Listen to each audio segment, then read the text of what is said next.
एक पीड़ित महिला है जिसने श्रीमान एसपी साहब के ऑफिस में जाके गुहार लगाई है और उसने बताया कि साहब पवन नाम का कोई व्यक्ति है जो थाने क्षेत्र का ही रहने वाला है और जिसने सोशल मीडिया पर उससे दोस्ती करी। फिर दोस्ती के बहाने उसको शादी का झांसा देकर उसको बुलाया, पूछ करके किसी होटल में कोई नशीला पदार्थ पिलाकर उसके साथ कोई गलत काम किया।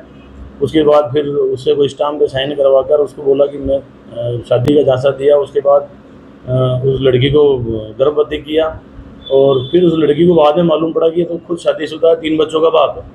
और फिर उसके बाद उससे जो भी है समझाइश करी, नहीं मानी। फिर उस महिला ने रिपोर्ट दर्ज कराई तो उसमें हमने विभिन्न धाराओं मुकदमा दर्ज किया है, तफ्तीश जारी है। उस महिला के बयान हो चुके हैं, उसके हमने मेडिकल भी करवा दिया है और तफ्तीश जारी है। आपका परिचय? मेरा नाम दरियाव ASI गंज थाने से